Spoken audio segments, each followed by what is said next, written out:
to your point, Brandon Beane did specifically talk about Starr during his press conference and said he wasn't the same after COVID. All right, I want to move on because another guy who I thought was a big bright spot this year. Bingo. And you were, and I've told this story before, and I'm going to quickly tell it again because you were there with us when we did it. So we were at Mulberry over the summer. Joe was there, Nate Gary, Matt Perino, myself, and we were taping and talking. And the subject of Dawson Knox being a red flag, well, the tight end position as a whole being a red flag came up during the podcast taping. And Dawson just happened to be there at the restaurant, sitting with his girlfriend, eating dinner, like what, not even 10 feet away from us. I just found that really ironic that we're sitting there saying this guy is a guy to be concerned about. But I'll tell you what, man, this was his breakthrough season. 49 catches, 587 yards, a team record, 9 touchdowns in the regular season. 5 catches for 89 yards and 2 touchdowns in the playoff ambushing of the New England Patriots. And he was inches away from having a 3rd touchdown too. He became a legitimate asset to this offense. Yeah. And going forward, I do think they're going to still address tight end in free agency or the draft. They're going to, but that's because Tommy Sweeney is just not, he's not that guy. Simple as that.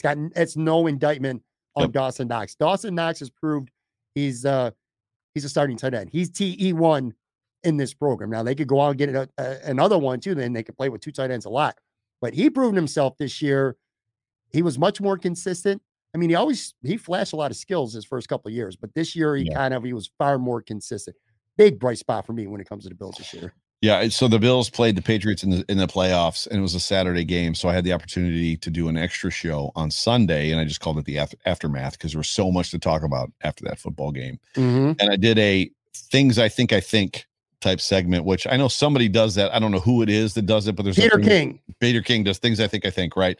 And one of my things I think was that next year Dawson Knox will push to be a top 3, top 4 tight end in the NFL. Like he will be pushing one of those guys that's in that top 3 out, and he will be that top 3, top 4 tight end in the NFL. Like I agree with you 100%. I don't think he's reached his ceiling yet.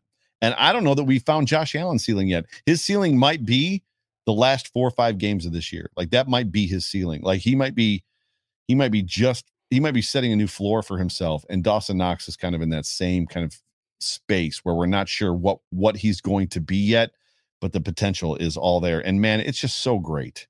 It's so great to see these kids that just have great heart and great character, humility and hunger for football, and just a love for the game, for the city and each other. It's so refreshing. He's a good kid. Good kid. Good young man. Yeah. Super good. He deserves what he's getting. He's worked very hard, and his teammates love him too.